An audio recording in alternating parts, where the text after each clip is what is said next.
Hello students, my name is Pragya Rajvanshi और मैं आपको पीपीएस पढ़ाऊंगी। पीपीएस की फुल फॉर्म होती है प्रोग्रामिंग फॉर प्रॉब्लम सॉल्विंग। इसका जो सब्जेक्ट कोड है पहले सेमेस्टर के लिए वो है BCS 101 and for second semester ये है BCS 202।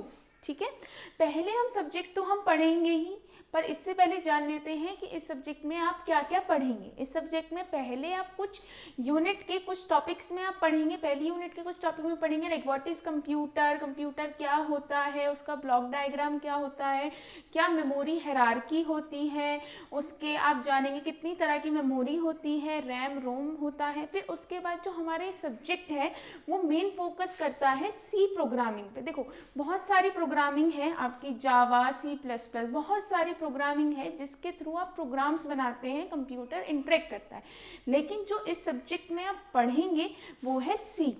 ठीक है, ये आपकी सबसे मोस्ट इम्पॉर्टेंट, ऐसा समझिए जब आप इंग्लिश सीखते हैं तो पहले आपको ABCD सीखनी होती है। आपको जैसे कैसे आप सेंटेंस फॉर्म करते हैं वो सब चीज़ें सीखनी होती है कि पहले सब्जेक्ट आएगा, सिंगुलर के साथ इज आएगा, प्लूरल के साथ आर आएगा। ऐसे ही जो सी प्रोग्रामिंग है हमारी वो बेसिक है। अगर आपका बेसिक स्ट्रांग हो जाएगा तो आप जो है बेटर, एक तरह से बेटर बन सकेंगे, आप प्रोग्रामिंग में, कोडिंग में बेटर अचीव कर सकेंगे। ठीक है, मैं जो आपको इसमें पढ़ाऊंगी वो हर एक टॉपिक वो क्लियर होगा, हर एक टॉपिक आपके न्यू एकेटीव सिलेबस के अकॉर्डिंग क्लियर होगा। और सेकेंडली आपको मैं सारे ऐसे ऐसे टॉपिक्स पढ़ाऊंगी जो कि नेक्स्ट ईयर या उससे पहले वाले आने वाले सालों में आए हुए हैं, मतलब पुराने जितने भी साल हैं उनमें आए हुए हैं। और सबकोर्स ऐसा होता है, क्वेश्चन जो होते हैं वो रिपीट तो होते ही हैं। और अगर आप देखो लास्ट मोमेंट में हर कोई पढ़ता है, हर कोई जो है मार्क्स लाना चाहता है। आपने पूरे साल कितनी भी मस्ती की हो, कुछ भी की हो, doesn't matter, at the end अगर आपके नंबर अच्छे आ जाएंगे तो सब कुछ सही है। अगर आपके नंबर ही अच्छे नहीं आए तो सब कुछ बेकार है। तो सबसे मेन हमारा जो फोकस रहेगा वो है हर एक टॉपिक को कवर करना। जितने भी टॉपिक्स हैं आपके न्यू एकेटीव पैटर्न के अकॉर्डिंग, जो न्यू सिलेबस आया उसके अकॉर्डिंग जितने भी आपके क्वेश्चंस हैं सब कवर करना, और जो मोस्ट इंपॉर्टेंट क्वेश्चंस हैं उन पे मोर फोकस करना सो दैट आप नंबर ला सकें। ठीक है, देखिए हमने ये तो पता कर लिया कि हमारे सब्जेक्ट में, हमारे सिलेबस में क्या क्या है एज एन शॉर्ट में। लेकिन अब एक चीज बताओ, आपका सब्जेक्ट का नाम क्या है? Programming for problem solving. Problem, किसी भी प्रॉब्लम को सॉल्व करने के लिए क्या करना? प्रोग्रामिंग करना। देखो सपोज 2 नंबर को आपको ऐड करना है। ठीक है, क्या करना है? आपको 2 नंबर को ऐड करना है, 2 नंबर को आपको सब्ट्रैक्ट करना है, या आपको बताना है कि जैसे सपोज 2004 है, ये एक लीप ईयर है या नहीं। तो ये क्या है? सारी प्रॉब्लम्स हैं कि भाई 2 नंबर को ऐड कैसे करा जा सके, 2 नंबर को सब्ट्रैक्ट कैसे करा जा सकता है, या कोई भी ईयर लीप ईयर है या नहीं। या ऐसे समझिए कि आप 3 नंबर का एवरेज निकालना चाहते हैं, तो वो जो 3 नंबर है उनका एवरेज कैसे निकाला जा सके। ये सारे क्या है? प्रॉब्लम्स है। इन प्रॉब्लम्स को सॉल्व करने के लिए आप जो करते हैं उसको हम कोडिंग करेंगे, जो हम सीखेंगे उसी को बोलते हैं हम प्रोग्रामिंग। तो आपको समझ आया आपका सब्जेक्ट क्या कहता है। आज का जो हमारा लेक्चर है उसमें जो हमारा आज का टारगेट होगा वो क्या है? ब्लॉक डायग्राम पढ़ना। आपके कंप्यूटर का जो भी ब्लॉक डायग्राम है उसकी हम कंप्लीट डिटेलिंग जानेंगे कि आपका कंप्यूटर के ब्लॉक डायग्राम में कितनी यूनिट्स हैं, क्या क्या है, हर चीज़ की हम प्रॉपर डिटेलिंग समझेंगे। दूसरा हम देखेंगे कि आपके कंप्यूटर में कितनी कितनी तरह की मेमोरीज हैं। मतलब देखो मैं आपको शॉर्ट में बताइए, 2 ही तरह की मेमोरी होती है, प्राइमरी मेमोरी और सेकेंडरी मेमोरी। ठीक है, हर एक मेमोरी को हम डिटेल में जानेंगे। और ये जो 2 टॉपिक्स मैं आपको करा रही हूँ, ये वाला जो टॉपिक है ये तो फॉर श्योर हर साल आता ही है। पहले ये 10 मार्क्स में आया करता था, लेकिन अब जैसे न्यू एकेटीव सिलेबस हो गया है जिसमें कि आपका जो पहले 100 मार्क्स का पेपर होता था, it will be converted now for 70 marks. तो जब 70 मार्क्स का क्वेश्चन हो गया, स्टिल ये 7 मार्क्स के लिए अवेलेबल है, यानी कि 7 मार्क्स में ये आएगा ही आएगा। इस यूनिट में ये टॉपिक हमेशा ही आता है। दूसरा है मेमोरी। देखिए कई बार ऐसा होता है कि मेमोरी के क्वेश्चंस जो हैं वो लॉन्ग में भी आ जाते हैं, बट हमेशा देखो कई बार ये 2 मार्क्स में भी आता है कि प्राइमरी मेमोरी सेकेंडरी मेमोरी में डिफरेंस क्या होता है। इन सब चीज़ों का जो रफ सा आइडिया होता है वो भी आपको नंबर दिला सकता है ना। देखो 2 मार्क्स भी इंपॉर्टेंट होते हैं। ऐसे में सागर से ही, बूंद बूंद से ही सागर बनता है। सो चलिए हम नेक्स्ट स्लाइड में देखते हैं कि सिलेबस क्या है, सो दैट आपको एक आइडिया हो जाए कि मैं जो पढ़ूंगा या पढ़ूंगी वो क्या क्या है। देखिए हमारा जो फर्स्ट यूनिट का सिलेबस है उसे 3 सब टॉपिक्स में डिवाइड करा गया है। पहला क्या है, introduction to the component of computer system, जिसके कुछ टॉपिक्स को आज हम कवर करेंगे। जैसे कि हमारे टॉपिक्स क्या क्या है, memory, processor, devices, operating system, assembler, compiler, interpreter end loader and linker. देखिए बहुत सारे टॉपिक्स ऐसे हैं जिनकी आपको नॉलेज नहीं होगी या जिन वर्ड्स को आपने नहीं ही सुना होगा, पर इस चीज़ की आप चिंता बिल्कुल मत कीजिएगा। जैसे जैसे आप आगे यूनिट पढ़ते जाएंगे आपको हर चीज़ की प्रॉपर नॉलेज हो जाएगी।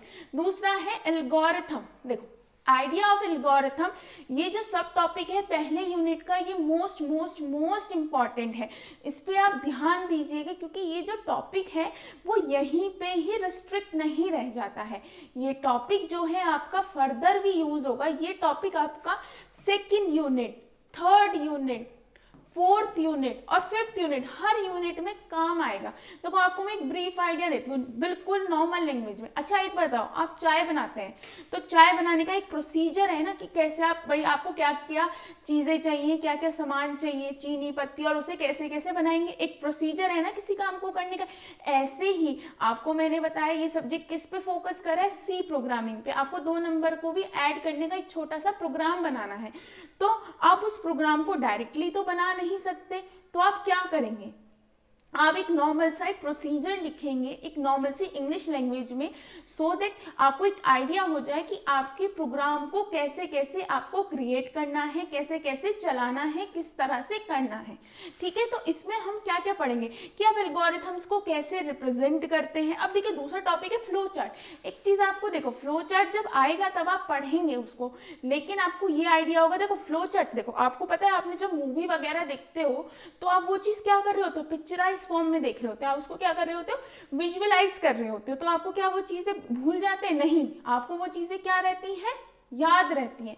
जब आपको वो चीजें याद रहती हैं तो आप भूलते नहीं हैं। ऐसे ही फ्लो चार्ट क्या है, एल्गोरिथम का, यानी कि एक प्रोग्राम बनाने का जो एग्जीक्यूशन है, मतलब जिस तरह से आप एक प्रोग्राम को बनाएंगे उसका एक पिक्चराइज फॉर्म है, सिंबल वे में आपको रिप्रेजेंट किया जाता है कि आपका प्रोग्राम कैसे रन करेगा। ठीक है, सूडो कोड पढ़ेंगे और बहुत सारे टॉपिक्स जो हैं आप इसमें पढ़ेंगे। जैसे जैसे हम आगे पढ़ेंगे आपको सारी चीज़ की नॉलेज होती जाएगी। बट मैं आपको ये बोल रही हूँ, ये जो आपका टॉपिक है इसको मोस्ट इम्पॉर्टेंट मान के चलिए, ये आएगा ही आएगा। ठीक है, ये जो टॉपिक होता है कई बार 10 मार्क्स भी दे देता है, मतलब मिनिमम टू मिनिमम 10 मार्क्स तो आपको ये प्रोवाइड कर ही देता है। और ऐसे समझिए इस यूनिट से 10 मार्क्स प्रोवाइड करता है। कई बार क्या होता है प्रोग्राम और यूनिट्स में भी इसका यूज होता है, तो ये आपको 10 to 20 marks mix total syllabus में आपको प्रोवाइड कर देता है। तो इस टॉपिक को बहुत ही ध्यान से पढ़िएगा। आगे आता है हमारा टॉपिक प्रोग्रामिंग बेसिक, यानी कि प्रोग्रामिंग की बेसिक क्या है। यानी कि देखो आप सी पढ़ेंगे, मैंने आपको बताया इस सब्जेक्ट का फोकस क्या है, सी पे है। ठीक है, तो आप ये जो सब्जेक्ट पढ़ेंगे उसमें क्या क्या पढ़ेंगे कि भाई स्ट्रक्चर, सी का स्ट्रक्चर क्या है, सी कैसे कैसे आप प्रोग्राम लिखेंगे, कैसे उसको लिखते हैं, कैसे उसका एग्जीक्यूशन होता है। देखिए आप किसी भी काम को करते हैं, क्या आप परफेक्टली कर लेते हैं एक बार में? नहीं, हमसे कोई भी काम परफेक्टली हो ही नहीं सकता है एक बार में। तो ऑफ कोर्स हम प्रोग्राम को लिखने में भी कुछ एरर करेंगे, कुछ गलतियां करेंगे, तो वो गलतियों को ही हम यहाँ पे कहते हैं एरर्स। तो वो 2 तरह की होती है, एक तो सिंटेक्स एरर और लॉजिकल। अभी किस तरह की होती हैं वो हम आगे जब इस टॉपिक को पढ़ेंगे उसमें सीखेंगे। ठीक है, हम पढ़ेंगे ऑब्जेक्ट, एग्जीक्यूटेबल कोड क्या होता है, सी लैंग्वेज के कंपोनेंट्स क्या होते हैं, and standard input output in C, and बहुत सारी चीजें हम सीखेंगे। देखो एक मेन टॉपिक है डेटा टाइप। डेटा टाइप ऐसे समझिए, मैं आपसे बोलती हूँ 2 किलोमीटर, ये क्या रिप्रेजेंट कर रहा है, ये रिप्रेजेंट कर रहा है इट डिस्टेंस। कैसे पता चल रहा है, इस यूनिट से पता चल रहा है। या मैं बोल रही हूँ 2 लीटर, तो ये क्या बता रहा है कि कोई आप लिक्विड की चीज मेजर कर रहे हैं, तो unit is what which tells कि भाई आप क्या मेजर कर रहे हैं, आप किस चीज के बारे में बात कर रहे हैं। ऐसे जो हमारा कंप्यूटर है वो बिल्कुल बुद्धू होता है, उसे कुछ नहीं पता आप किस तरह की वैल्यू स्टोर करना चाहते हैं, किस तरह की वैल्यू को आप डालना चाहते हैं। तो आप डेटा, अगर आप, ये क्या है, अच्छा ये बताइए, ये क्या है, इंटीजर टाइप की वैल्यू, -2 क्या है, एक इंटीजर टाइप की वैल्यू, ये सब चीजें क्या है, इंटीजर टाइप की वैल्यू है। दूसरा क्या है, जैसे ये है ए, ये क्या है, कैरेक्टर है आपका। तो डेटा टाइप ये बताता है कि किस तरह की वैल्यू आप स्टोर करना चाहते हैं। ऐसे ही बाकी variable, memory, location, storage classes, ये सब चीजें आप आगे आने वाली क्लासेस में प्रॉपर अच्छी तरह से समझेंगे कि क्या क्या होती है। अब सबसे पहले भाई आगे बढ़ने से पहले बेसिक जो हमारा सब्जेक्ट है उसके बारे में ही जान लेते हैं कि भाई कंप्यूटर होता क्या है। What do you mean by computer, computer होता क्या है। देखो कंप्यूटर क्या होता है, कुछ नहीं, एक इलेक्ट्रॉनिक डिवाइस है। क्या है, इलेक्ट्रॉनिक डिवाइस है जो किससे इनपुट लेता है, यूजर से। हम ही तो यूजर है, हमसे इनपुट लेगा और उसको प्रोसेस करेगा। जो भी हमने इंस्ट्रक्शन दी है उस कुछ सेट ऑफ इंस्ट्रक्शन को क्या करेगा, प्रोसेस करेगा और प्रोसेस करके एक आउटपुट जनरेट कर देगा। अब इसको ऐसे समझिए, मैंने आपको Ctrl+P यानी कि मैंने कमांड दी कि जो भी पीडीएफ है उस पीडीएफ को क्या करो, प्रिंट करो। ठीक है, उस पीडीएफ को प्रिंटर के थ्रू क्या करो, प्रिंट करो। तो सबसे पहले वो जो आपकी कमांड है उसने इनपुट किसके थ्रू लिया, कीबोर्ड के थ्रू। जब उसने इनपुट ले लिया, इनपुट लेने के बाद वो क्या करेगा, वो जो आपने कमांड दी है उस कमांड को प्रोसेस करेगा कि भाई उसे, प्रोसेस का मतलब वो कि उसकी कमांड है क्या, उस चीज को प्रोसेस करेगा। सेकेंडली वो क्या करेगा कि वो एक प्रिंटर एलोकेट करेगा जिसके थ्रू वो एक जो पीडीएफ है उस पीडीएफ को क्या कर सके, उस प्रिंटर को दे सके ताकि वो प्रिंट करके दे सके। या आपने किसी फाइल को ओपन करने के लिए राइट क्लिक किया है तो फाइल ओपन हो जाए, जिस फाइल को आपने क्लिक किया है वही फाइल ओपन हो, कोई और फाइल तो ओपन ना हो। तो ये एक तरह से कंप्यूटर क्या करता है, कोई भी इंस्ट्रक्शन लेता है यूजर से किसी भी इनपुट डिवाइस के थ्रू और वो जो भी इंस्ट्रक्शन होती है उस इंस्ट्रक्शन को वो क्या करता है, प्रोसेस करता है और आपको जो आपका डिजायर्ड आउटपुट होता है वो आपको दे देता है। ठीक है, इसके पास एबिलिटी होती है, इट कौन, कंप्यूटर, कंप्यूटर के पास एबिलिटी होती है कि वो डेटा को क्या कर सके, प्रोसेस कर सके, स्टोर कर सके और रिट्राइव कर सके। इसका मतलब क्या है, देखो आप अपने डेटा को, आपने कोई फाइल बनाई, उस फाइल को आप किसी सी ड्राइव में या किसी फोल्डर में क्या करोगे, सी ड्राइव के किसी फोल्डर में जाके स्टोर करोगे या डेस्कटॉप पे कहीं पे सेव करोगे। आप रिट्राइव करते हो, सपोज जो फाइल आपने आज स्टोर कर दी, क्या आप उसे अगले दिन नहीं देख सकते, आप देख सकते हो, आप उसमें प्रोसेस कर सकते हो। सपोज मैंने एक वर्ड फाइल बनाई थी, क्या मैं उसमें एडिटिंग नहीं कर सकती, क्या मैं उसे किसी को सेंड नहीं कर सकती, मेल के थ्रू कर सकती हूँ। तो एक कंप्यूटर के पास एबिलिटी होती है किसी भी डेटा को प्रोसेस करने की, रिट्राइव करने की और स्टोर करने की।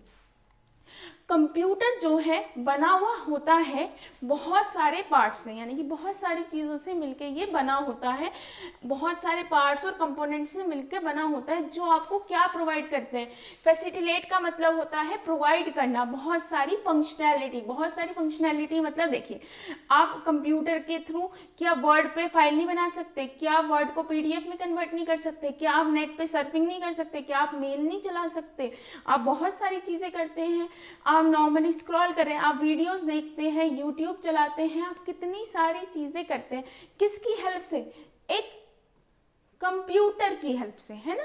तो कंप्यूटर आपको बहुत सारी फंक्शनैलिटी प्रोवाइड करता है जो बहुत सारी चीजों से बहुत सारी चीजों से मिलके बना होता है। देखो कंप्यूटर बना तो बहुत सारे पार्ट्स होते हैं, पर हमने इसको डिवाइड करा है मेनली 2 मेजर कंपोनेंट्स में, यानी कि 2 प्राइमरी कंपोनेंट्स में। वो 2 प्राइमरी कंपोनेंट क्या है, एक तो है हार्डवेयर, ठीक है, और एक दूसरा क्या है हमारा सॉफ्टवेयर। यही हमारे 2 मेजर कंपोनेंट्स हैं। देखो हार्डवेयर क्या होता है, एक तरह का फिजिकल स्ट्रक्चर होता है। फिजिकल स्ट्रक्चर समझो कोई चीज टेंजिबल है, टेंजिबल का मतलब है जिस चीज को आप टच कर सकते हो। अनटेंजिबल का मतलब होता है जिसको आप टच नहीं कर सकते, मतलब फिजिकली आप हाथ से टच नहीं कर सकते। तो हार्डवेयर एक ऐसी चीज है, वो क्या है, फिजिकल स्ट्रक्चर है दैट हाउसेज मतलब एक तरह से देखो जितने भी आपके प्रोसेसर है, प्रोसेसर किसे कहते हैं हम, सीपीयू को कहते हैं। किसको कहते हैं हम, सीपीयू को कहते हैं। प्रोसेसर है, आपका मेमोरी है, आपके जितने भी कम्युनिकेशन पोर्ट्स हैं या पेरिफेरल डिवाइसेस हैं, उनके लिए एक शेल्टर, हाउस मतलब एक शेल्टर का काम करता है कौन, एक हार्डवेयर। ठीक है, आपके CPU, peripheral devices, input output ports, ये जितनी भी चीजें होती हैं उनके लिए शेल्टर का काम कौन करता है, हार्डवेयर। अब दूसरी चीज क्या होती है, सॉफ्टवेयर। सॉफ्टवेयर ऐसी चीज है जिसको आप टच नहीं कर सकते। देखो आपके फोन में या आपके लैपटॉप में या कहीं पे भी सॉफ्टवेयर अपडेट्स आते हैं, या आप अच्छा बताओ जो वर्ड फाइल है, वर्ड के लिए आपने जो सॉफ्टवेयर डाउनलोड कर रखा है पावर पॉइंट के लिए, क्या उसे आप टच कर सकते हैं, नहीं, वो क्या है, सॉफ्टवेयर हैं। तो देखिए बहुत सारे सॉफ्टवेयर एप्लीकेशन होती हैं। एक दूसरा होता है ऑपरेटिंग सिस्टम। ऑपरेटिंग सिस्टम है क्या, एक तरह का मीडियम कह लीजिए, इंटरफेस कह लीजिए, वो ये है जो एक तरह के मीडियम का काम करता है किस किस के बीच में, पहला तो यूजर और हार्डवेयर। यूजर जो है हार्डवेयर से इंटरेक्ट करना चाहता है। अगर आप हार्डवेयर क्या, अगर आप प्रिंटर से, सपोज आप प्रिंटर से कोई चीज प्रिंट करना चाहते हो तो आप कमांड किसके थ्रू दोगे, हार्डवेयर के through. Hardware to hardware communication हो गया। वो हार्डवेयर का हार्डवेयर से कम्युनिकेशन किसके थ्रू है, यूजर ने किससे इनपुट किया, एक कीबोर्ड से। क्या इनपुट किया कि भाई मुझे किसी भी पीडीएफ को प्रिंट कराना है, तो प्रिंटर को कौन एलोकेट करेगा उस टाइम पे, ऑपरेटिंग सिस्टम एलोकेट करेगा। यानी कि एक तरह का इंटरफेस का काम करता है किसके बीच में, एक तो यूजर के बीच में और दूसरा किसके, हार्डवेयर के बीच में।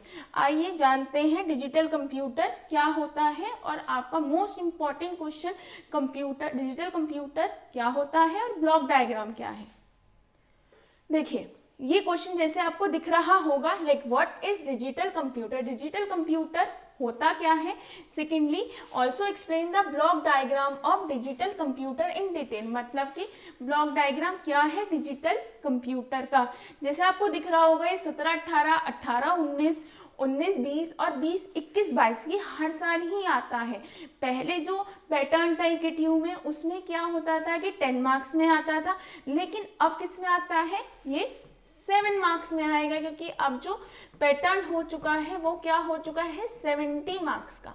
और मेरी पूरी कोशिश रहेगी कि आपको सारे वो टॉपिक्स कराए जाए न्यू पैटर्न के अकॉर्डिंग, और ऑफ कोर्स आपको वो टॉपिक पे ज़्यादा फोकस कराया जाएगा जो टॉपिक्स एग्जाम में आते हैं, सो दैट आप अच्छे मार्क्स स्कोर कर सकें।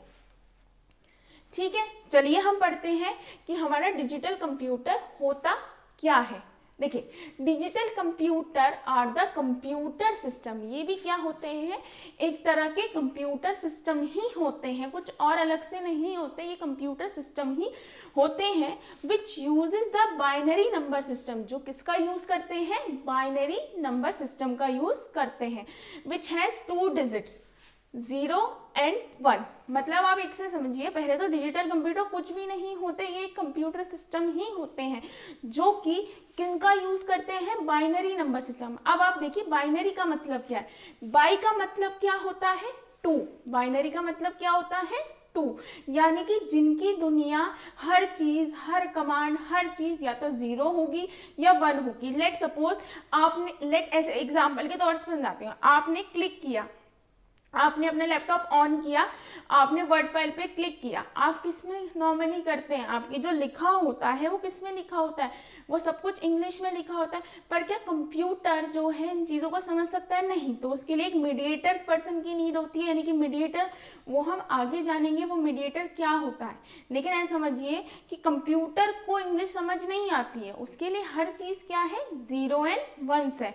तो यानी कि जिसमें हर कमांड, हर चीज़ जो है 0 and 1 में ही होती है, उसको ही हम, उस तरह के कंप्यूटर को ही हम डिजिटल कंप्यूटर कहते हैं। ठीक है, ये जो है बहुत सारे कंप्यूटेशनल टास्क को परफॉर्म करता है।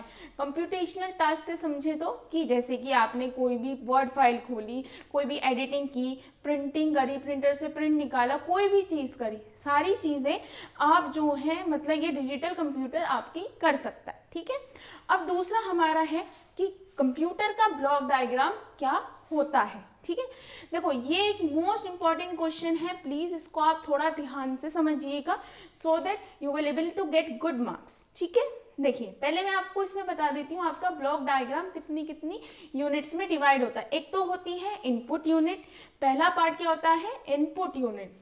ठीक है, दूसरा पार्ट क्या होता है आपका आउटपुट यूनिट, तीसरा पार्ट क्या होता है आपका सेंट्रल प्रोसेसिंग यूनिट, चौथा पार्ट क्या होता है आपका स्टोरेज यूनिट। तो यानी कि जो आपका ब्लॉक डायग्राम है वो मेनली 4 यूनिट्स में क्या है डिवाइडेड है। ठीक है, तो हम पहले स्टार्ट करते हैं इनपुट यूनिट। देखो इनपुट यूनिट क्या क्या हो सकती है, एक तो इनपुट यूनिट आपकी क्या क्या हो सकती है, क्या क्या हो सकती है, देखिए कीबोर्ड हो सकती है जिसके थ्रू आप यूजर से क्या लेंगे इनपुट लेंगे, माउस हो सकती है, यानी कि यूजर कोई भी जो इंस्ट्रक्शन देगा कुछ भी कमांड कराने के लिए वो किससे देगा इनपुट यूनिट से।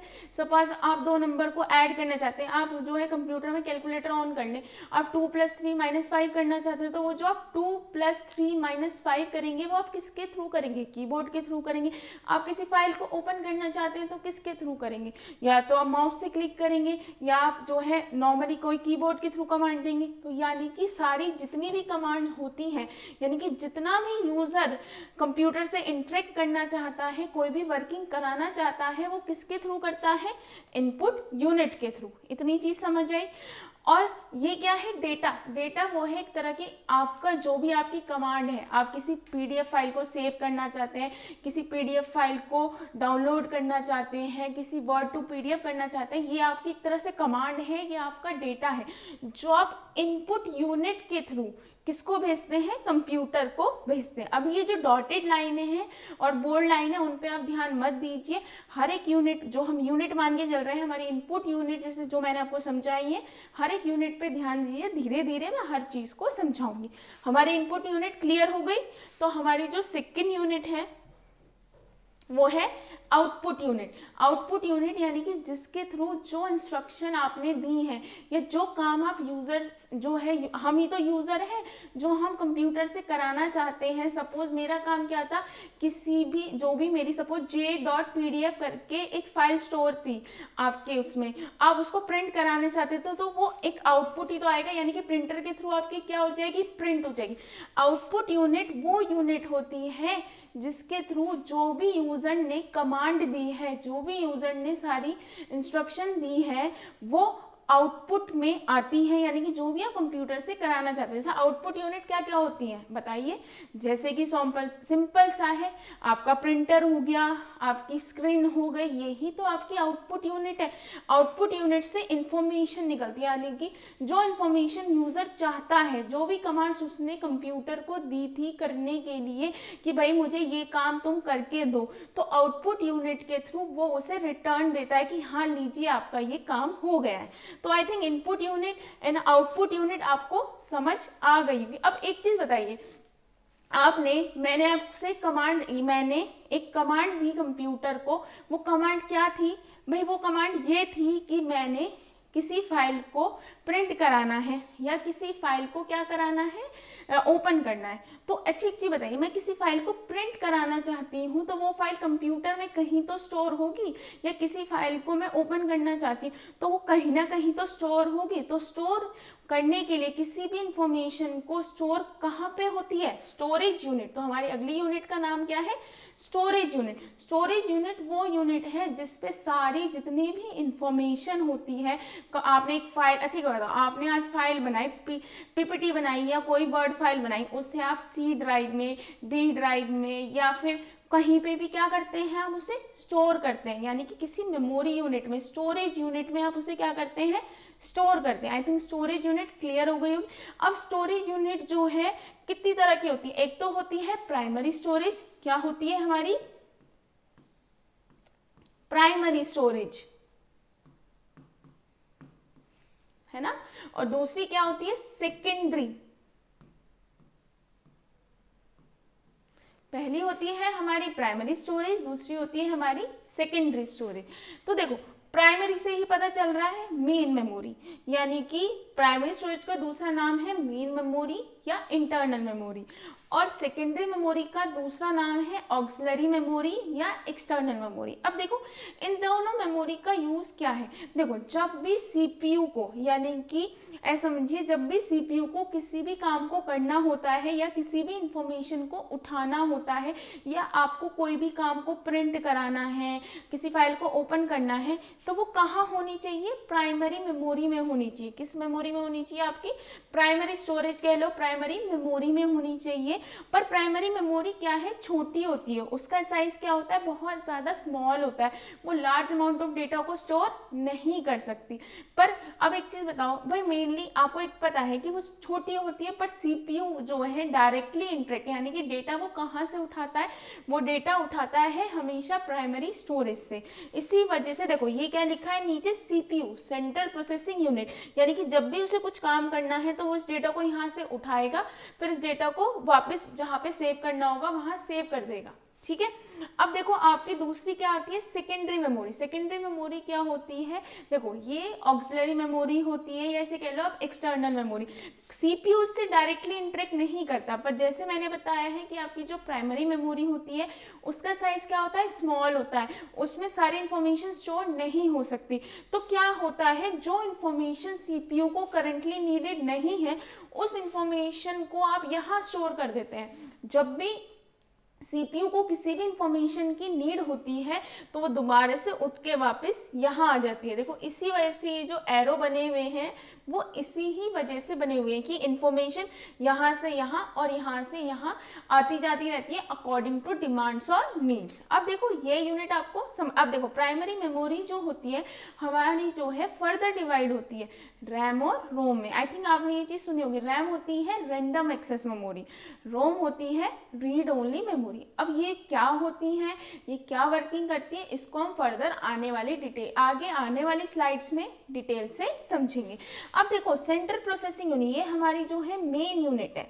अब सेंट्रल प्रोसेसिंग यूनिट होती क्या है, देखो सीपीयू क्या है, जैसे मैं आपसे बोल रही हूँ, आपसे इंटरेक्ट कर रही हूँ, तो ये सारी कमांड कौन दे रहा है, मेरा ब्रेन दे रहा है। ऐसी कंप्यूटर को जितना भी काम करना है वो कौन करता है, यानी कंप्यूटर का ब्रेन कौन है, सीपीयू, यानी कि हर चीज़ सीपीयू ही कंट्रोल करता है कि कौन सा काम कब होना है, कैसे होना है, किस तरह से होना है, कब होना है और कौन सी वर्क को पहले प्रेफरेंस दी जाएगी ओवर अदर। इन सब चीज़ों का ध्यान रखने वाला कौन है, सीपीयू है। ठीक है, ये चीज़ आपको समझ आई। अब जो हमारा सीपीयू है इसको हमने फर्दर दो पार्ट्स में डिवाइड करा है। एक तो होता है हमारी कंट्रोल यूनिट और सेकंड होती है अर्थमेटिक एंड लॉजिकल यूनिट। अब देखो पहले हम समझते हैं अर्थमेटिक एंड लॉजिकल यूनिट, यानी कि इसकी शॉर्ट फॉर्म क्या होती है, ALU। ये करता क्या है या इसका काम क्या है, देखो जितनी भी एडिशन, सब्ट्रैक्शन, डिवीजन, मल्टीप्लिकेशन, जितना भी ये लॉजिकल एंड लॉजिकल, और आप थोड़ा बहुत पढ़ के भी आए होंगे 12th में, इन सब का जितना भी वर्किंग होती है इस सब चीज़ को कौन सी यूनिट हैंडल करती है, ALU हैंडल करती है। इन सब चीज़ को कौन हैंडल करती है, ALU। मैं आपको एक एग्जांपल के तौर पे भी समझाती हूँ। लेट सपोज मुझे क्या करना है, 2+3, ठीक है, मल्टीप्लाई बाय 5। अब ये चीज़ बताओ मैंने किसके थ्रू इनपुट दी होगी, ये मैंने कीबोर्ड के थ्रू इनपुट दी होगी, यानी कि अपनी इनपुट यूनिट के थ्रू। अब ये बताओ सीपीयू को इंटरेक्ट, अब देखो आपने क्या कर दिया, आपने इनपुट दे दिया, अब वो कहीं पे स्टोर होगी ना मेमोरी में। अब ये बताओ प्राइमरी में स्टोर होगी, सेकेंडरी में। अब मैंने आपको अभी बताया था कि नॉर्मली जो सीपीयू है वो किससे इंटरेक्ट करता है, प्राइमरी मेमोरी से। लेट सपोज इसको हम जो है इसको हम प्राइमरी मेमोरी मान लेते हैं। फॉर समझने के लिए हम इसको क्या मानते हैं कि ये प्राइमरी मेमोरी है। ठीक है, तो हमारी प्राइमरी मेमोरी, ठीक है, ये चीज़ आपको समझ आई। तो हम इसमें लेट सपोज हमने 2, 3, 5 मल्टीप्लाई प्लस स्टोर हो गया। ठीक है, 2, 3, 5 मल्टीप्लाई प्लस मेमोरी में जाके स्टोर हो गया। अब एक चीज़ बताओ, मैंने अभी आपको बताया है जो अर्थमेटिक कैलकुलेशन है या डिवीजन है, ये सब चीज़ें कौन कैलकुलेट करेगा, अर्थमेटिक एंड लॉजिकल यूनिट ही तो कैलकुलेट करेगी। तो सबसे पहले वो क्या करेगी, वो स्टोरेज, देखो ये जो एरो बनी हुई है, देखो आपको दिख रही है ना ये वाली 2 एरो, इसका मतलब है अर्थमेटिक इस वाली यूनिट से डेटा इधर जाता है और इधर से यहाँ पे आता है। तो अर्थमेटिक को ये कैलकुलेशन करनी है, आपने ये कमांड दी है कि भाई मुझे इसका क्या चाहिए, आउटपुट चाहिए। ठीक है, मैंने तो अपनी कमांड दे दी कि भाई मुझे कीबोर्ड के थ्रू इसका अब स्क्रीन पे क्या चाहिए, भाई इसका आउटपुट चाहिए। तो अर्थमेटिक लॉजिक यूनिट सबसे पहले क्या उठाएगा, देखो बोर्ड मास के हिसाब से तो पहले मल्टीप्लाई होना चाहिए, फिर क्या होगा, ऐड होगा, ऑफकोर्स यही होगा। तो सबसे पहले हम क्या करेगा, वो 3 को उठाएगा मेमोरी से और 5 को पिक करेगा और ये जो ऑपरेशन है इसको करेगा, यानी कि 5 3 जा 15 और मेमोरी में जहां भी स्पेस अवेलेबल होगा वो इसको यहाँ पे क्या कर देगा, वापस स्टोर कर देगा। अब यहाँ पे तो काम कंप्लीट नहीं होता है, तो 15 को उसमें हम क्या करेंगे, 2 ऐड कर देंगे। 15 में क्या कर देंगे, 2 ऐड कर देंगे। ऐड करने के बाद क्या आएगा, 17 को भी कहीं मेमोरी में वो क्या कर देगा, स्टोर कर देगा। स्टोर करने के बाद वो क्या करेगा, अब भाई इसका काम तो कंप्लीट हो गया।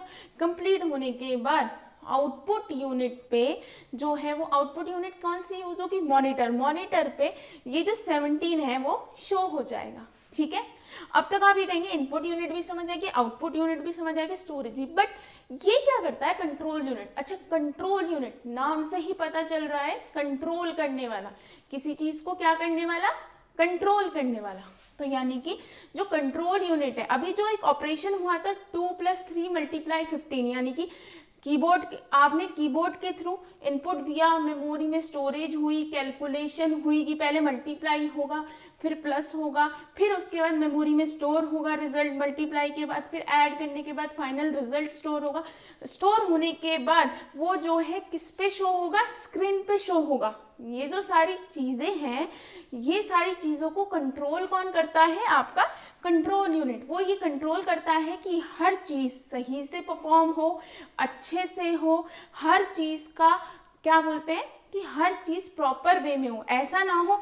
अब एक सिंपल से एग्जांपल देती हूँ, सपोज आपने फाइल तो j.ppt एक पीपीटी थी, आपने फाइल पे कमांड क्या दी कि j.ppt की कमांड आपको, मतलब आपने कमांड किस चीज की दी कि j.ppt की जो फाइल है वो क्या हो जाए, ओपन हो जाए, लेकिन वो फाइल ना ओपन होके कोई और फाइल ओपन हो जाए, तो ये गलत है ना।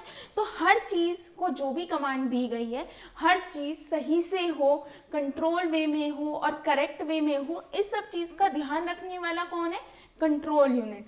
आई थिंक आपको ये ब्लॉक डायग्राम समझ आया होगा कि भाई इनपुट यूनिट क्या होती है, आउटपुट यूनिट क्या होती है। अब देखो ये जो लाइंस है, इन लाइंस का मतलब है डेटा का फ्लो होना, यानी कि अभी जो लाइंस है, देखो आपने ये डेटा दिया, ये डेटा कहाँ गया, किसी स्टोरेज यूनिट में दिया, यहाँ से डेटा इधर उधर गया डार्क वाला, और आउटपुट पे क्या हो गया, शो हो गया। अब ये जो देखो डॉटेड लाइन दिख रही है आपको, इसका मतलब क्या है, कंट्रोल। जैसे यहाँ लिखा हुआ है, देखो आपका लिखा हुआ है यहाँ पे एकदम कॉर्नर में कि भाई डेटा फ्लो और कंट्रोल फ्लो। तो इसका मतलब ये जो देखो जो ये डार्क लाइंस हैं हमारी, ये जो डार्क लाइन है वो तो शो करती हैं हमारे डेटा का फ्लो को, कि डेटा कैसे फ्लो हो रहा है। ठीक है, और जो हमारी ये जो डॉटेड लाइंस हैं, है ना, ये जो डॉटेड लाइंस है वो रिप्रेजेंट करती है हमारे कंट्रोल फ्लो को, कि हमारा कंट्रोल, यानी कि जो कंट्रोल यूनिट है वो हर चीज को सही से कंट्रोल करे, इनपुट यूनिट को भी, आउटपुट यूनिट को भी, स्टोरेज यूनिट को भी, हर चीज को सही से कंट्रोल करे, सो दैट जो आपने कमांड दी है और जो आपका डिजायर्ड आउटपुट आप एक्सपेक्ट कर रहे हैं वही आपको मिले। आइए अगली स्लाइड में हर एक यूनिट को, इनपुट यूनिट को, आउटपुट यूनिट को डिटेल में जानते हैं, सो दैट आपको क्लियर आइडिया हो जाए कि हर एक जो यूनिट है उसका वर्क क्या क्या है। सबसे पहले हमारी जो है वो है इनपुट यूनिट। जो लिखा है पहले उसे पढ़ते हैं। We need to first enter the data and the instruction. सबसे पहले हमें डेटा को क्या करना होता है, एंटर करना होता है, और इंस्ट्रक्शन को भी किसमें, कंप्यूटर सिस्टम में, बिफोर एनी कंप्यूटेशन बिगिन। यानी कि जो काम आप कंप्यूटर से कराना चाहते हैं उस चीज को आपको एंटर भी तो करना पड़ेगा। यानी कि सपोज मैं ये चाहती हूँ कि एक फाइल जो है ओपन हो जाए, तो मुझे वो कमांड देनी तो पड़ेगी। तो वो कमांड आप किसके थ्रू देते हैं, इनपुट यूनिट के through. This task is done by, ये टास्क किसके द्वारा किया जाता है, किसी भी इनपुट डिवाइस के थ्रू किया जाता है। इसके एग्जांपल देखिए, कीबोर्ड, आपका माउस, स्कैनर, डिजिटल कैमरा, ये कुछ एग्जाम्पल हैं इनपुट डिवाइसेस के जिसके थ्रू जो आप कंप्यूटर से काम कराना चाहते हैं आप इनके थ्रू इसको इनपुट दे सकते हैं। अब दूसरी यूनिट क्या है आपकी स्टोरेज यूनिट, यानी कि जहां पर आपका डेटा क्या होता है store. The data and the instructions that are entered have to be stored in the computer, यानी कि जो डेटा और इंस्ट्रक्शन आप कंप्यूटर को इनपुट यूनिट के थ्रू इनपुट देते हैं यानी कि एंटर कराते हैं उसको कहीं ना कहीं तो स्टोर होना ही पड़ता है सो दैट सीपीयू उसको ले सके और आपका जो डिजायर्ड आउटपुट है आपको दे सके। ठीक है, similarly the end result and the intermediate result is also have to be stored। देखो ऐसे मैंने एक एग्जांपल के तौर पे आपको समझाया था अभी। सपोज पहले ये वर्क होगा है ना, इसका जो 15 आएगा ये भी कहीं मेमोरी में स्टोर होगा। फिर ये क्या है एक तरह का इंटरमीडिएट रिजल्ट। ये कौन सा रिजल्ट है आपका इंटरमीडिएट रिजल्ट। फाइनल रिजल्ट तो टोटल कैलकुलेशन के बाद आएगा। अब 15 + 2 17, तो ये जो 17 है ये आपका फाइनल रिजल्ट है। ये भी डिस्प्ले होने से पहले आउटपुट डिवाइस में कहीं ना कहीं क्या होगा मेमोरी में स्टोर होगा। ठीक है, the storage unit provide the solution to all these issues. जो स्टोरेज यूनिट है जितनी भी इश्यूज क्या है कि जो भी आप इंस्ट्रक्शन दे रहे हैं जो भी डेटा दे रहे हैं उसे भी कहीं स्टोर होना है, जो इंटरमीडिएट रिजल्ट है उसे भी क्या कहीं स्टोर होना है, जो फाइनल रिजल्ट है उसे आउटपुट डिवाइस पे जाने से पहले कहीं स्टोर होना है सो दैट सीपीयू सारा वर्क परफॉर्म कर सके। तो इन सब चीज़ों का जो सोल्यूशन है वो कौन प्रोवाइड करता है आपकी storage unit. This storage unit is design to save the initial data, intermediate result and final result। ये जो storage unit है वो क्या करती है, वो आपका जो भी डेटा होता है, इंस्ट्रक्शन होता है, इनिशियल रिजल्ट होता है, इनिशियल डेटा होता है, इंटरमीडिएट रिजल्ट, जितना भी वर्क है वो सब स्टोर करती है। मैंने आपको बताया था कि हमारा जैसे हमने पढ़ा है हमारी जो डिवाइड होती है स्टोरेज यूनिट वो किस में होती है, एक तो प्राइमरी स्टोरेज में और दूसरी क्या होती है सेकेंडरी स्टोरेज में। देखो primary storage is also called main memory of the computer. Primary storage को हम क्या कहते हैं कंप्यूटर की मेन मेमोरी। इसका दूसरा नाम क्या है कंप्यूटर की main memory. It is a computer memory that a processor और कंप्यूटर एक्सेस फर्स्ट और डायरेक्टली, यानी कि ये देखो दो तरह की मेमोरी है, एक सेकेंडरी मेमोरी और एक प्राइमरी मेमोरी। प्राइमरी मेमोरी वो मेमोरी है जिसको जो आपका सीपीयू है वो डायरेक्टली एक्सेस कर सकता है, या सबसे पहले जिसको वो एक्सेस करता है वो प्राइमरी मेमोरी ही कहलाती है।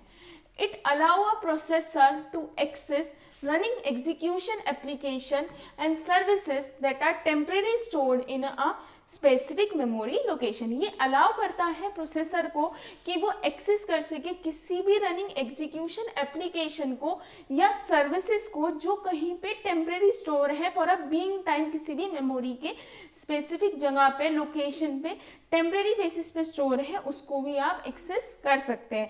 देखो ये दो तरह की होती है रैम और रोम।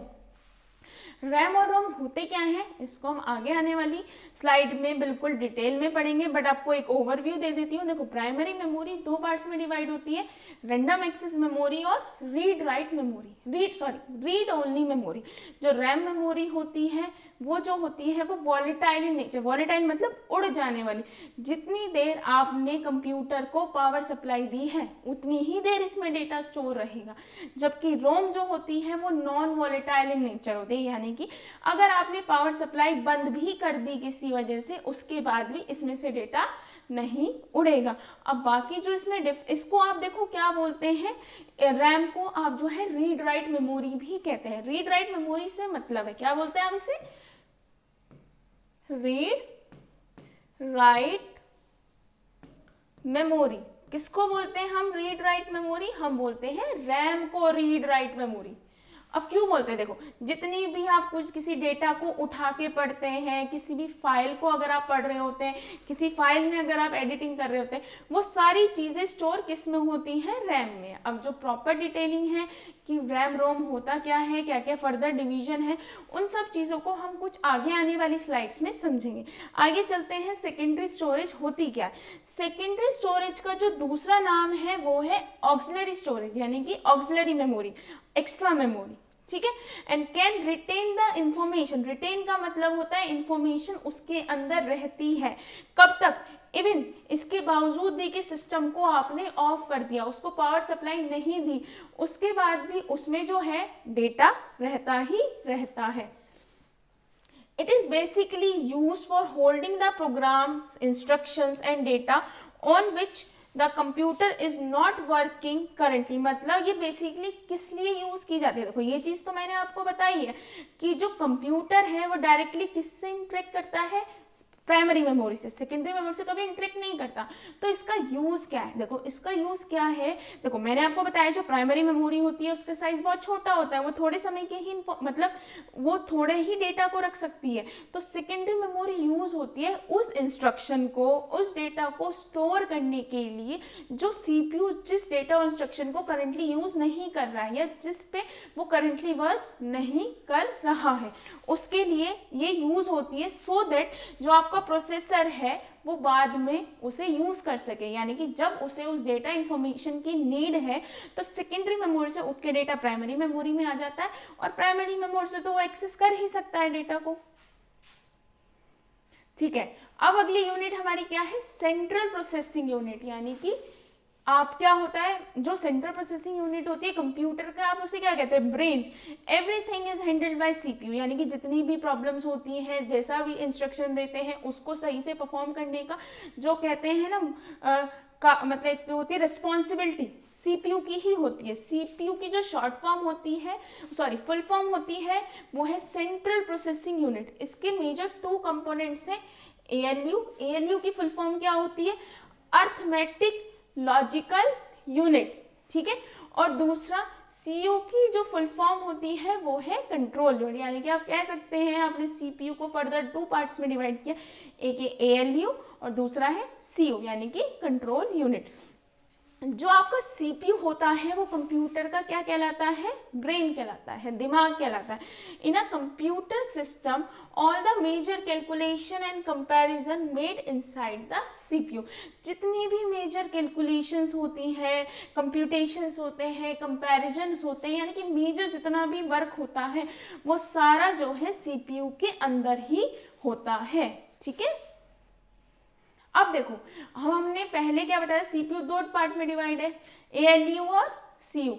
तो हमारा जो पहला है वो है अर्थमेटिक लॉजिकल यूनिट। जो हमारा पहला पॉइंट है वो क्या है, अर्थमेटिक एंड लॉजिकल यूनिट।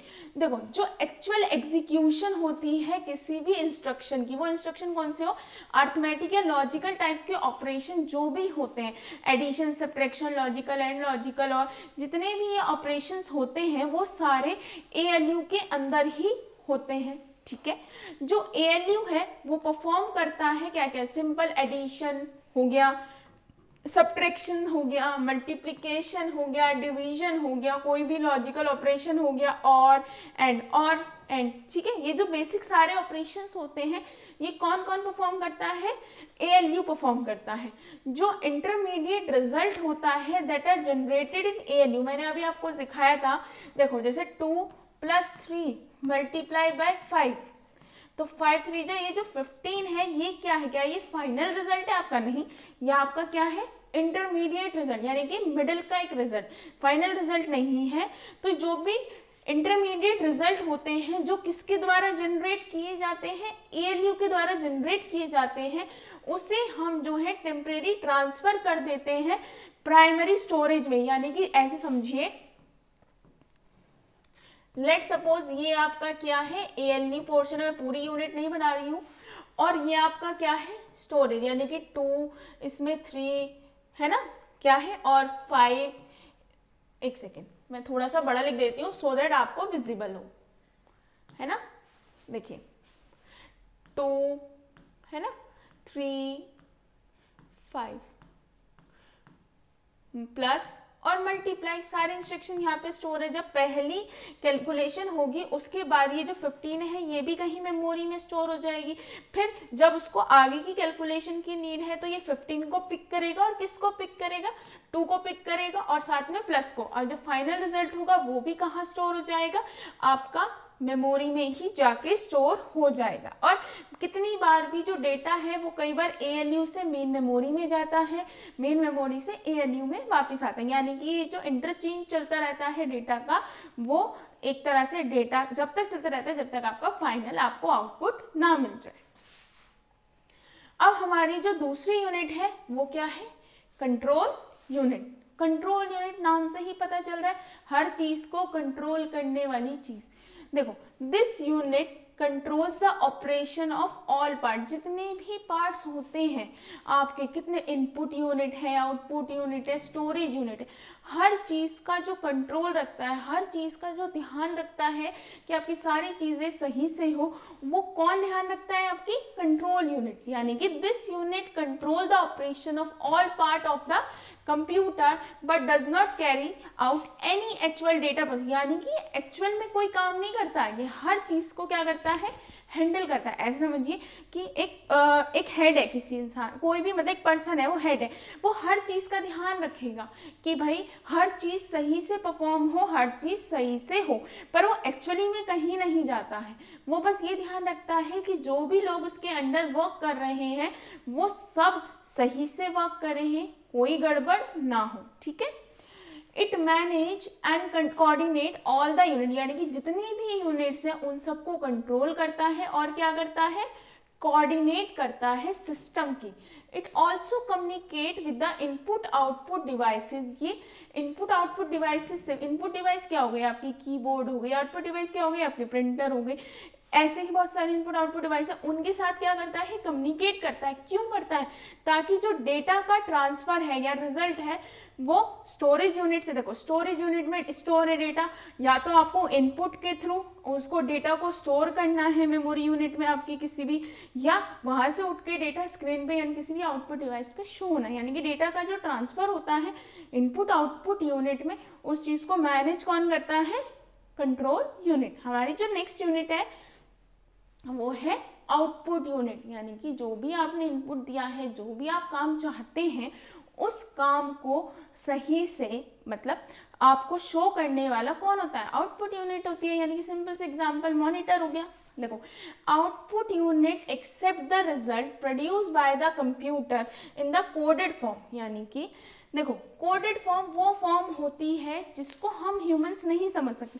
अभी मैंने आपको, देखो पूरा डिटेल में हम आगे पढ़ेंगे, लेकिन हमको पता है ना कि हम जैसे ये सब कुछ जो लिखा हुआ है आपको समझ आ रहा होगा, क्योंकि आप इंग्लिश के यूज टू है, हिंदी के यूज टू, हमारी एक नेटिव लैंग्वेज होती है जिसके हम यूज टू होते हैं। ऐसी कंप्यूटर की एक लैंग्वेज है जो कि 0 और 1 से मिलकर बनी होती है। यानी कि कोडेड फॉर्म वो फॉर्म होती है जिसको हम तो नहीं समझ सकते पर कंप्यूटर बहुत आसानी से समझ सकता है। यानी कि जो आउटपुट, जो कि आउटपुट, ये वाला आउटपुट नहीं, जो किसी भी ऑपरेशन का जो भी आउटपुट प्रोड्यूस होता है वो जो है कोडेड फॉर्म में होता है जिसको हम नहीं समझ सकते, लेकिन कंप्यूटर बहुत आसानी से समझ सकता है। ठीक है, उसको वो कन्वर्ट करता है उस कोडेड रिजल्ट को ह्यूमन रीडेबल फॉर्मेट है। यानी कि ह्यूमन रीडेबल फॉर्मेट क्या है, देखो आपकी कोई मैथ की कैलकुलेशन है, सपोज ये जो रिजल्ट है 15, 17, 14, ये किस में, ये आपको समझ आता है ना, या इस इंग्लिश फॉर्मेट में, हिंदी फॉर्मेट में। यानी कि जो सीपीयू प्रोड्यूस करता है डेटा वो तो किस फॉर्म में करता है, उस फॉर्म में, कोडेड फॉर्मेट में, जिसमें हम नहीं समझ सकते, लेकिन हमें तो वही समझ आएगा ना कि इंग्लिश, हिंदी, तो उस चीज को, कोडेड फॉर्म को ह्यूमन अंडरस्टैंडेबल फॉर्मेट में कन्वर्ट करने की जिम्मेदारी किसकी है, आपके आउटपुट डिवाइस की। जब पहला काम वो कन्वर्जन कर देता है तो फाइनली वो क्या करता है, it display the converted result to the outside world. Outside world मतलब आप लोगों को वो जो आउटपुट होता है वो आपको क्या हो जाता है, शो हो जाता है with the help of any output device. कौन कौन सी आउटपुट डिवाइस, जैसे मॉनिटर है, प्रिंटर हो गया, प्रोजेक्टर हो गया, एंड सो ऑन। ठीक है, होप आपको ये वाला टॉपिक समझ आया होगा। देखिए ये वाला what is digital computer and block diagram, ये मोस्ट इंपॉर्टेंट क्वेश्चन है एंड आई थिंक इतना भी हार्ड टॉपिक नहीं है। प्लीज आप कोशिश कीजिएगा कि इस टॉपिक को ध्यान से पढ़ें और आपको ये 7 मार्क्स आराम से गेन करा देगा। क्योंकि आप अगर लिखेंगे इसे रिप्रेजेंटेबल फॉर्म में लिखेंगे, हर के बुलेटिन्स बना के लिखेंगे, और ऑफकोर्स अगर आप बुलेटिन्स बनाएंगे रेदर देन, देखिए ये चीज याद रखिएगा, आपको मार्क्स मार्क्स तभी मिलते हैं जब वो रिप्रेजेंटेटिव होती है, यानी कि प्रेजेंटेबल होती है, हर चीज़ दूर से ही समझ आए। तो आप हमेशा कोशिश कीजिएगा कि आप इसमें हेडिंग्स बना के लिखें। आपको मैं इस टॉपिक के लिए नहीं कह रही हूँ, आप जितना भी कोई भी थ्योरेटिकल फॉर्म में जो भी चीज़ें लिखे ना, हेडिंग्स बनाएं, ब्लैक ब्लू पेन का यूज़ करना मस्ट है और बुलेटिन्स का यूज़ ज़रूर करें, सो दैट आपको बहुत अच्छे मार्क्स गेन हो। और ये वाला टॉपिक बहुत ही इम्पॉर्टेंट है। आइए चलते हैं हमारी नेक्स्ट स्लाइड पे और कुछ इन्फॉर्मेशन गेन करते हैं। तो हमारी जो है कंप्यूटर की मेमोरी, इतनी देर से मैं बोल रही थी कंप्यूटर मेमोरी, उसके बारे में हम थोड़ा सा जानकारी लेते हैं। फिर हम आगे लेक्चर्स करेंगे उसमें हम कंप्लीट डिटेल पढ़ेंगे, लेकिन हम थोड़ा सा आइडिया लेते हैं। कंप्यूटर मेमोरी क्या होती है? Memory is a storage part of the computer, यानी कि कंप्यूटर का जिसमें सारी इंफॉर्मेशन स्टोर होती है उसे हम कहते हैं, एक तरह से सारी इंफॉर्मेशन जहाँ भी स्टोर होती है उसे हम क्या बोलते हैं? मेमोरी। ठीक है, इट स्टोर, ये क्या क्या स्टोर करती है? आपकी जो स्टोरेज यूनिट है वो क्या क्या स्टोर करती है? ये स्टोर करती है डेटा को, इंफॉर्मेशंस को, प्रोग्राम को during the processing in computer, यानी कि कंप्यूटर जब प्रोसेसिंग कर रहा होता है, जो भी वो परफॉर्म कर रहा होता है, जो भी चीज़ें, उसके सारे डेटा को, सारे इंफॉर्मेशन को, सारे प्रोग्राम्स को वो क्या करती है? स्टोर। कौन? आपकी कंप्यूटर मेमोरी। देखो, it store the data either in temporary basis और परमानेंट बेसिस। देखो, ये डेटा को, जो आपकी स्टोरेज यूनिट है, या तो वो परमानेंट बेसिस पे यानी कि हमेशा रहेगा उसमें डेटा, या फॉर अ बीइंग टाइम पर वो डेटा को स्टोर करती है, यानी कि दो तरह से करती है, तो टेम्परेरी बेसिस पे या परमानेंट बेसिस पे। Memory has an important role in saving and retrieving the data, यानी कि डेटा को सेव करने के लिए जो चीज़ आपको चाहिए, आपको अपनी एक वीडियो बनानी है, आपको कोई भी ऐसे समझिए आप कोई नोट्स बनाते हैं, आप कुछ भी करते हैं, आपको जो कॉलेज में नोट्स मिलते होंगे, कुछ भी जो भी आपको मिलता है वो कहीं ना कहीं हम मेमोरी में स्टोर करते हैं। और उसी डेटा को अगर आपको दोबारा पढ़ना है तो कहाँ से पढ़ेंगे? नोट्स को, जो भी आप पढ़ना चाहते हैं वो कहाँ से पढ़ेंगे? मेमोरी से ही पढ़ेंगे। यानी कि डेटा को स्टोर करने के लिए और रिट्राइव करने के लिए जो सबसे इम्पॉर्टेंट रोल है, जो मेन यूनिट है, वो क्या है? मेमोरी। जो आपकी मेमोरी होती है वो दो तरह की होती है, मेनली प्राइमरी मेमोरी और सेकेंडरी मेमोरी। प्राइमरी मेमोरी हम किसे कहते हैं? वॉलेटाइल मेमोरी, यानी कि उसमें डेटा, वॉलेटाइल का मतलब समझिए उड़ जाने वाली, कोई चीज़ एकदम उड़ जाए, यानी कि उसमें डेटा तब तक ही रहेगा जब तक कि आपने पावर सप्लाई दी होगी। और दूसरा होता है सेकेंडरी मेमोरी। सेकेंडरी मेमोरी वो मेमोरी होती है जिसमें डेटा कब तक रहता है, इवन आपने पावर सप्लाई बंद भी कर दी है उसके बाद भी उसमें आपका डेटा रहेगा ही रहेगा। देखिए ये चार्ट देखिए, सो दैट आपको थोड़ा सा आइडिया हो जाए। आपकी जो मेमोरी होती है वो दो पार्ट्स में डिवाइड होती है, प्राइमरी मेमोरी और सेकेंडरी मेमोरी। ठीक है, ये तो आपने पता है। हम प्राइमरी मेमोरी को फर्दर डिवाइड करते हैं रैम में और रोम में। ठीक है, रैम होती है रीड ओनली मेमोरी, यानी कि उसमें जो भी डेटा पड़ा है उसको आप सिर्फ क्या कर सकते हैं? रीड कर सकते हैं। ठीक है, RAM only random access memory, यानी कि जिसमें आप चेंजेस भी कर सकते हैं, किसी चीज़ को स्टोर भी कर सकते हैं, उसमें रीडिंग भी कर सकते हैं, उसमें राइट भी कर सकते हैं। तो ये फर्दर जो रोम होती है वो तीन तरह की होती है। पी रोम, पहली होती है P ROM, programmable read only memory. दूसरी होती है E ROM, erasable programmable read only memory. तीसरी होती है डबल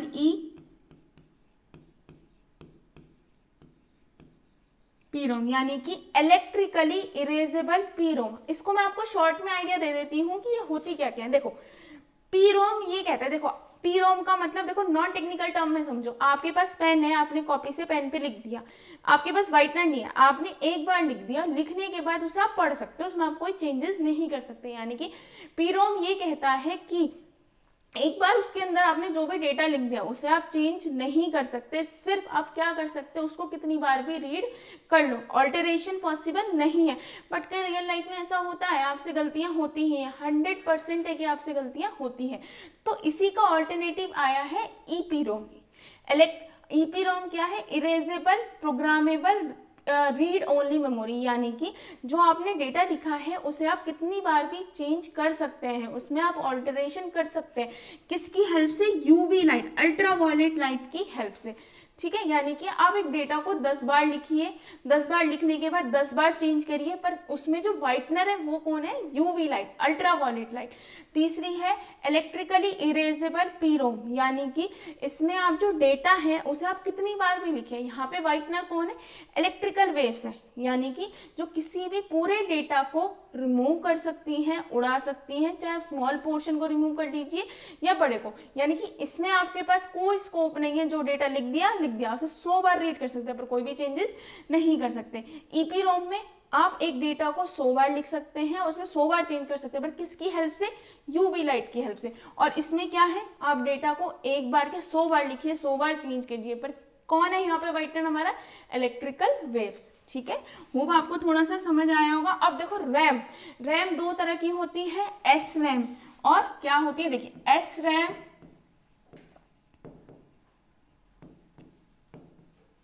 मैं लिख देती हूँ फिर आपको एक बार दिखेगा, एस रैम और डी रैम। इसका फुल फॉर्म है static RAM, static random access memory, और इसका नाम है dynamic random access memory. Static RAM और डायनेमिक रैम में डिफरेंस क्या होता है? देखो रैम क्या कहता है, पहले तो ये बताइए, जितनी देर आपका इसमें डेटा कब तक रहेगा, जब तक आपने इसको पावर सप्लाई दे रखी है, ये तो चीज आपको पहले भी पता है। लेकिन स्टैटिक का, अच्छा देखो स्टैटिक का मतलब क्या होता है, जैसे अगर आपको पता है स्टैटिक का मतलब होता है कोई चीज क्या हुई? रुकी हुई। डायनेमिक का मतलब है चलती हुई, कोई चीज क्या हो रही है? चल रही है, रुकी भी नहीं है। तो स्टैटिक रैम तो ये कहता है भाई साहब, जब तक आप पावर सप्लाई देंगे मुझ में से डेटा नहीं जाएगा, यानी कि जब तक आप कंप्यूटर को पावर सप्लाई देंगे तो इसमें जितना भी डेटा होगा वो रहेगा। पर डायनेमिक रैम तो कहते हैं नहीं नहीं, तुम पावर सप्लाई कितनी देर के लिए भी दो, मैं खुद में बस थोड़े समय के लिए डेटा को स्टोर कर सकता हूँ, ज्यादा देर के लिए नहीं, यानी कि कुछ मिली सेकेंड के लिए ये डेटा को स्टोर करेगा। इवन आपने पावर सप्लाई कितनी भी देते रहो, या मतलब कंप्यूटर में पावर सप्लाई हो। ठीक है, समझ आए? यानी कि स्टैटिक रैम में डेटा तब तक रहेगा जब तक आप पावर सप्लाई देते रहेंगे। डायनेमिक रैम में डेटा कब तक रहेगा? इवन पावर सप्लाई देने के बाद भी कुछ मिली सेकेंड तक ही रहेगा। ऐसी क्या आती है? Secondary memory. देखो हम इसको कंप्लीट डिटेल में तो आगे जानेंगे आगे आने वाले लेक्चर्स में, लेकिन ये जो है हमारा हम जो है इसमें एक तरह से ब्रीफ आइडिया ले रहे हैं कि भाई मेमोरी हमारी कैसे कैसे डिवाइड होती है। देखो सेकेंडरी मेमोरी के SDD, FDD, DVD, pen drive, pen drive में हम डेटा को स्टोर करते हैं। ठीक है, चलते हैं आगे स्लाइड में, और कुछ और इंफॉर्मेशन को हम क्या करते हैं? गेन करते हैं।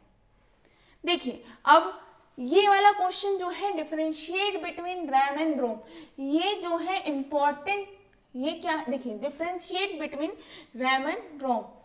एक सेकेंड बेटा,